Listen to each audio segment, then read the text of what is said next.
पापड तुम्ही पाहू शकता किती मस्त काचासारखे आलेले आहे आणि तेलामध्ये टाकताच मस्त दुप्पट टिप्पटीने हे पापड फुलत असतात। अजिबात साबुदाणा न वापरता किंवा तेल, पापड खार, खाण्याचा सोडा न वापरता मस्त आपण एकाच मिश्रणापासून 2 रेसिपी पाहूया। अतिशय सोपे आहे बनवायला, चविष्ट आहे आणि एकदा बनवून ठेवलेल्या रेसिपी आपण वर्षभरासाठी खाऊ शकता। कुशीत वयस्कर मंडळी सुद्धा सहज खाऊ शकतील अशा प्रकारची ही चकलीची रेसिपी आज देवदर्शन किचन मध्ये आज आपण पाहूया। त्यातला प्रकार पहिला, 1 वाटी भगर घ्यायची आहे। यालाच काही भागामध्ये वरईचा तांदूळही म्हटला जातो। तर वजनी प्रमाणामध्ये ही भगर पाव किलो घेतलेली आहे, म्हणजेच 250 ग्रॅम।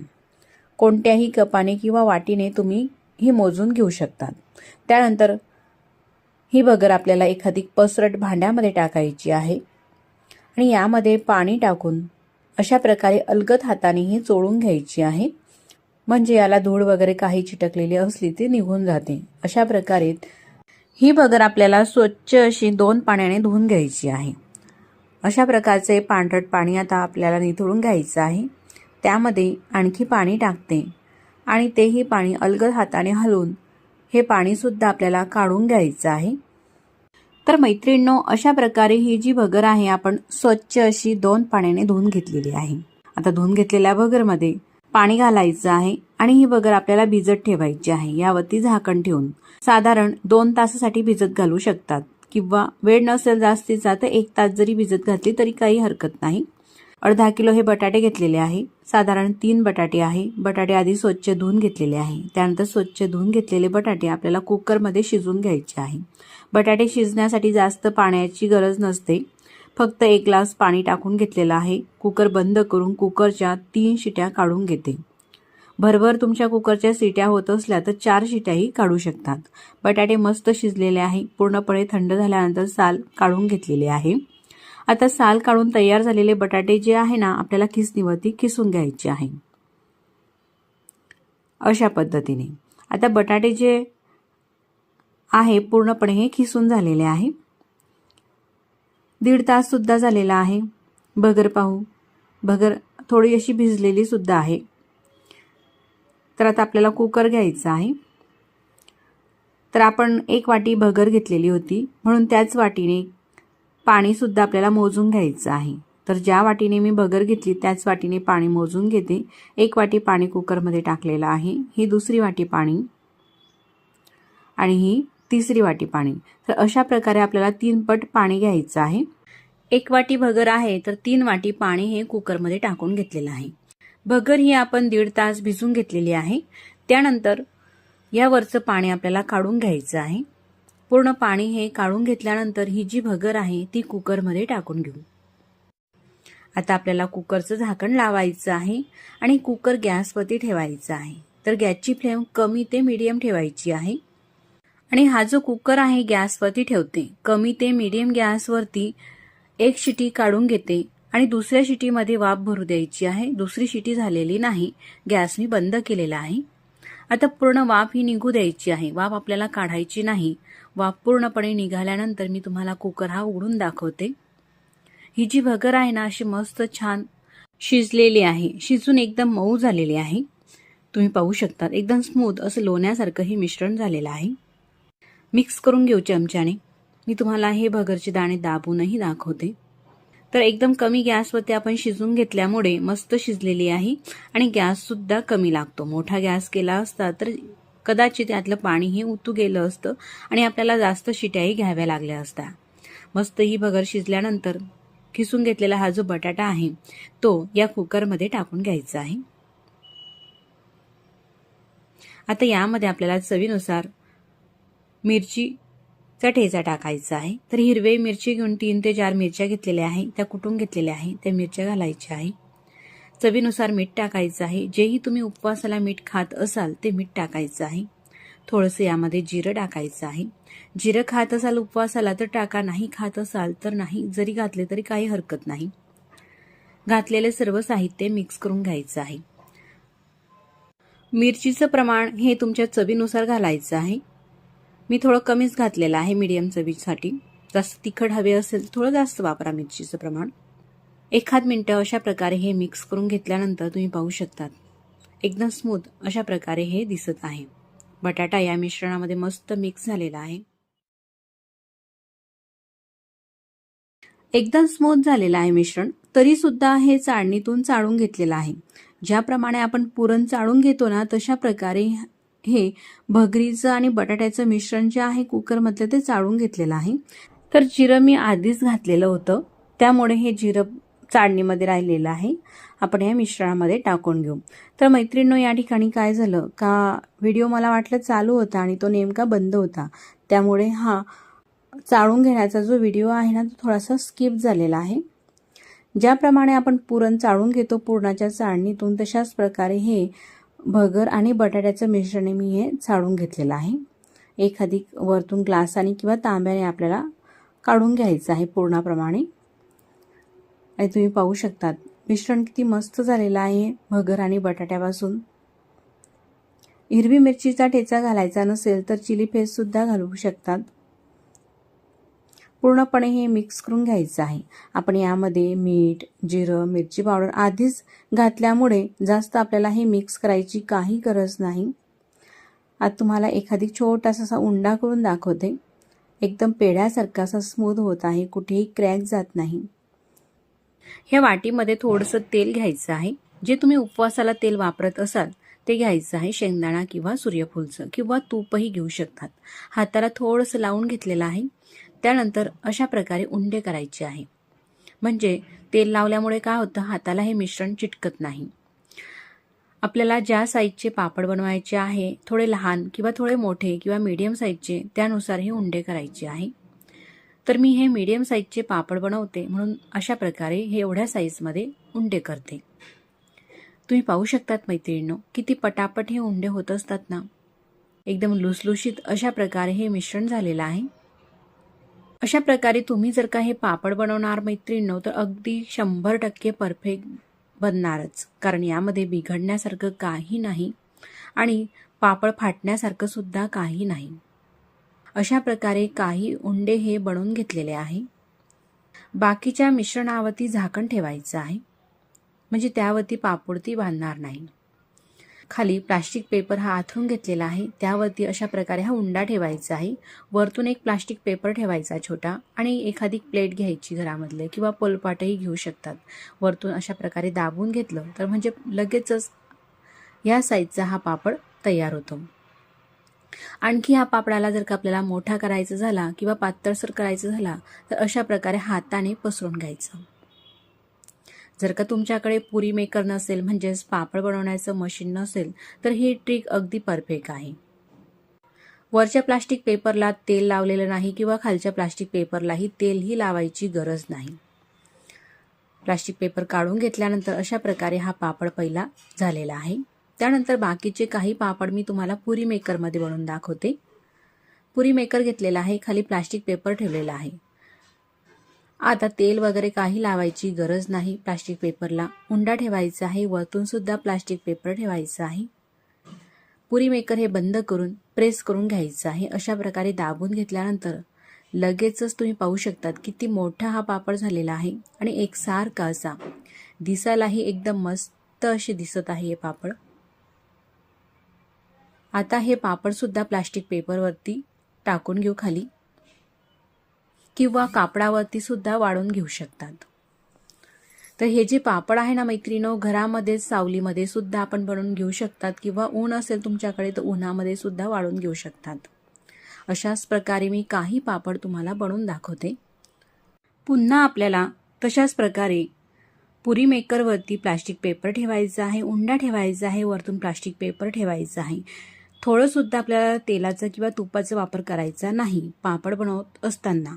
फक्त प्लास्टिक पेपर ठेवून प्रेस करायचं, म्हणजेच दाबायचं आणि अगदी भराभर हे पटापट असे एकसारखे पापड हे बनत असतात. तुम्ही पाहू शकतात मैत्रिणींनो, कुठेही पापड फाटत नाही. एकसारखे असे हे पापड मी सर्व हे बनवून घेतलेले आहे. तर एवढ्या एक वाटी भगरमध्ये एवढे हे पापड झालेले आहेत. पापड पूर्णपणे वाळून घ्यायचे आहे. वाढल्यानंतर हे अशा प्रकारे दिसत आहे. मी तुम्हाला दाखवते.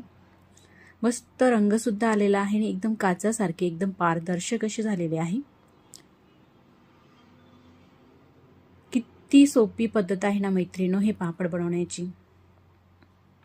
बोटं सुद्धा दिसत आहे एवढे हे पारदर्शक काचेसारखे पापड झालेले आहेत. तर आता मी हे पापड तुम्हाला तळून दाखवते. गरम तेलामध्ये पापड टाकताच लगेचच हा पापड फुलत असतो. दुप्पट तिप्पट हा पापड फुललेला आहे आणि काही सेकंदामध्येच लगेच हा पापड तळून होतो. अशाच प्रकारे मी काही पापड तुम्हाला तळून दाखवते. सर्वच पापड हे मस्त असे फुलत असतात आणि चवीला अप्रतिम लागणारे पापड बनवायला सोपे असे हे पापड नक्कीच तुम्ही सुद्धा ह्या उन्हाळ्यामध्ये या वाळवणीच्या पदार्थामध्ये करून पहा आणि रेसिपी कशी झाली मला कमेंट्स करून नक्कीच कळवा. व्हिडिओ आवडल्यास तर आपल्या देवदर्शन किचन चॅनलला लाईक शेअर सबस्क्राईब करायला विसरू नका. सबस्क्राईब केल्यानंतर बेल आयकनही प्रेस करा म्हणजे मी जेव्हाही नवीन व्हिडिओ अपलोड करेल ना त्या व्हिडिओचं नोटिफिकेशन सगळ्यात आधी तुम्हाला येईल आणि तुम्हाला तो नवीन व्हिडिओ पाहता येईल. तुम्ही पाहू शकतात मी अशा प्रकारे काही पापड हे तळून घेतलेले आहे आणि एकदम मऊ असे सॉफ्ट होत असतात का वयस्कर मंडळी सुद्धा लगेचच होटाने दाबताच खाऊ शकतात. तोंडात टाकताच विरघळणारे एकदम खुसखुशीत अशा प्रकारचे हे पापड हाताने दाबतात लगेचच चुरा होत आहे.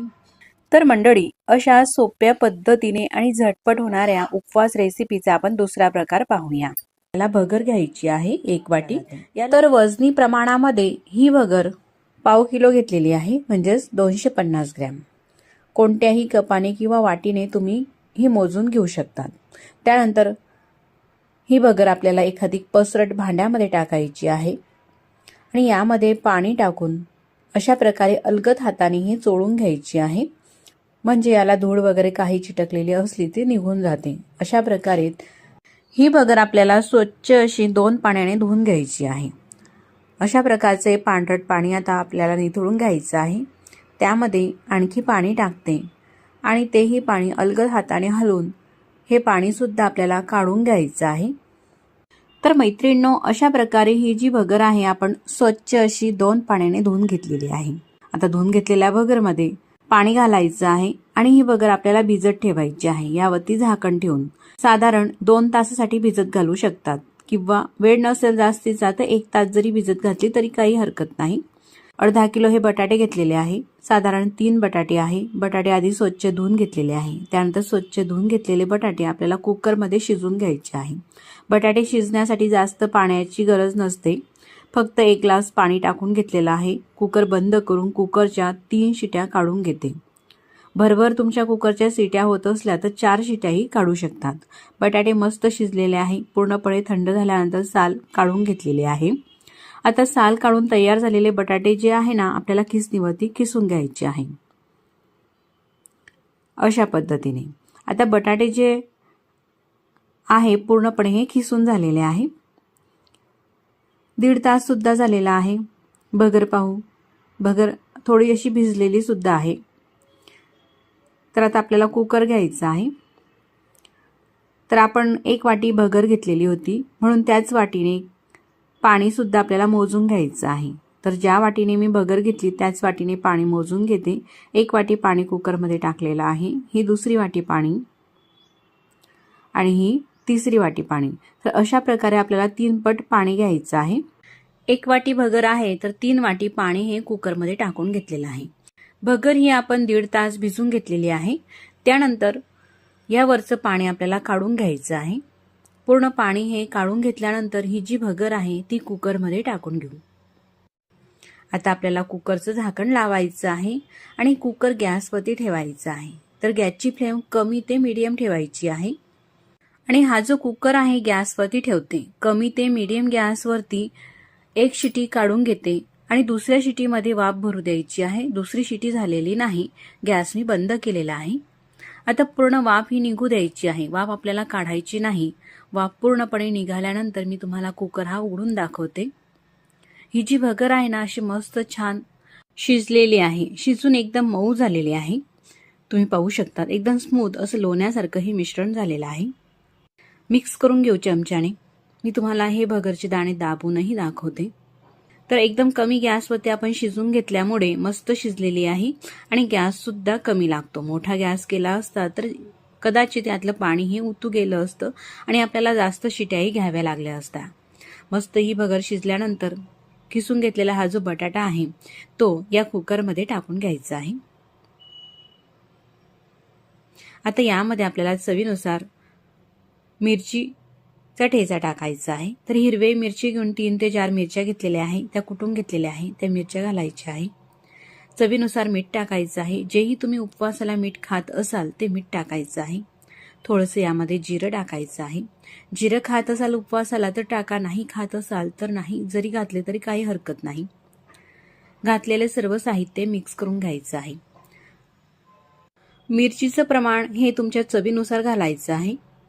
मी थोडं कमीच घातलेलं आहे मीडियम चवीसाठी। जास्त तिखट हवे असेल थोडं जास्त वापरा मिरचीचं प्रमाण।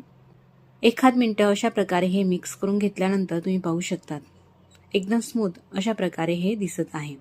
बटाटा या मिश्रणामध्ये मस्त मिक्स झालेला आहे। आता हे जे मिश्रण आहे आपल्याला साच्यामध्ये भरून घ्यायचं आहे। तर कुरडई बनवायचा जो साचा असतो चकलीची चकती लावून या साच्यामध्ये हे भरून घेतलेलं आहे। त्यानंतर प्लास्टिक पेपर हा आथरून घेतलेला आहे। खाली कापड आथरलेला आहे मी आणि कापडावरती प्लास्टिक पेपर आथरलेला आहे। आता चकल्या मस्त आपल्याला बनवून घ्यायच्या आहे। तुम्ही पाहू शकतात किती पांढरी शुभ्र ही चकली दिसत आहे ना। आणि चकली बनवताना कुठेही तुकडं पडत नाही, तुटत नाही। एकसारख्या अशा आपल्याला जेवढ्याही लहान मोठ्या साईजमध्ये चकल्या हव्या तशा चकल्या आपल्याला बनवून घ्यायच्या आहे। तर आहे ना मैत्रिणींनो एकदम सोपी पद्धत। आपल्याला साबुदाणा हा भिजत घालायची गरज नाही किंवा मिक्सरला काही बारीक करायची गरज नाही। अगदी झटपट 10 ते 15 मिनिटांमध्ये आपण कितीही प्रमाणामध्ये चकल्या असो ह्या बनवून घेऊ शकतात। सर्वच चकल्या अशा प्रकारे मी बनवून घेते। चकली बनवण्याचा व्हिडिओ तुम्हाला जर का आवडला असेल तर नक्कीच व्हिडिओला लाईक करा आणि चॅनलवरती नवीन असाल तर प्लीज चॅनलला सबस्क्राईब करा। सबस्क्राईब केल्यानंतर बेल आयकॉन प्रेस करा, म्हणजे मी जेव्हाही नवीन व्हिडिओ अपलोड करेल त्या व्हिडिओचं नोटिफिकेशन सगळ्यात आधी तुम्हाला येईल। तर अशा प्रकारे चकल्यांसोबत काही कुरकुरेही बनवून घेतलेले आहे। चकल्या मस्त ह्या वाळून घेतलेल्या आहे। त्यानंतर मी ह्या चकल्या तुम्हाला तळून दाखवते। तेलामध्ये अशा प्रकारे चकली घालताच लगेचच ही चकली फुलत असते। तर मैत्रिणींनो, साबुदाण्याच्या तुलनेमध्ये पाहायचं झालं तर भगर ही पचायला हलकी असते। आपल्या घरामध्ये जर का वयस्कर मंडळी असली, एकादशी वगैरे व्रत यासारख्या व्रतांना त्यांना एक वेळेस साबुदाणा खायला दिला तर दुसऱ्या वेळेस त्यांना नकोसा वाटतो किंवा साबुदाण्याचे कोणतेही पदार्थ त्यांना नकोसे वाटतात खायला। तर अशा प्रकारे भगरीपासून ह्या चकल्या बनवून ठेवा, एकदम मऊ अशा होतात, वयस्कर मंडळी खाऊ शकतात आणि त्यांना पचायलाही हलक्या फुलक्या असतात किंवा लहान मुलांनाही अतिशय पौष्टिक अशा ह्या चकल्या आहेत। मुलांच्या डब्यामध्येही तुम्ही ह्या चकल्या तळून देऊ शकतात एखादी दिवशी आठवड्यातून। अतिशय चविष्ट आणि झटपट तयार होणारी ही चकली बनवण्याची रेसिपी ह्या उन्हाळ्यामध्ये ही वाळवण रेसिपी नक्कीच करून पहा। ती परफेक्ट ही रेसिपी आहे। अशा प्रकारे मी ह्या काही चकल्या तळून घेतलेल्या आहे। तळून मस्त अशा दिसत आहे, तुम्ही पाहू शकतात मैत्रिणींनो। तर एकदम कुरकुरीत, खुसखुशीत आणि सॉफ्ट अशा प्रकारच्या ह्या चकल्या बनत असतात। मी तुम्हाला तळूनही दाखवते। अगदी अलगद जरी दाबली तरी ही चकली लगेचच तुटत असते आणि अजिबात तेलकटही नाही। अगदी झटपट तयार होणारी हलकी फुलकी चकली। तर मंडळी, कशी वाटली तुम्हाला ही रेसिपी आवडल्यास तर रेसिपीला लाईक करा आणि चॅनलवरती नवीन असाल तर चॅनलला सबस्क्राईब करा। आधीच सबस्क्राईब केले असतील तर मनापासून धन्यवाद। सबस्क्राईब केल्यानंतर बाजूलाच असलेले घंटीचे बटन सुद्धा क्लिक करा। असं क्लिक केल्यामुळे काय होईल ना, मी जेव्हाही नवीन व्हिडिओ अपलोड करेल ना त्या व्हिडिओचे नोटिफिकेशन सगळ्यात आधी तुम्हाला येईल आणि तुम्हाला तो नवीन व्हिडिओ पाहता येईल। म्हणून त्यासाठी सबस्क्राईब केल्यानंतर बाजूलाच असलेले घंटीचे बटन सुद्धा दाबा आणि ते ऑल वरती करा, म्हणजे सगळ्यात आधी तुम्हाला नोटिफिकेशन माझ्या रेसिपीचं मिळेल। मग पुन्हा भेटू नवीन छानशा अशाच रेसिपी सोबत। तोपर्यंत नमस्कार।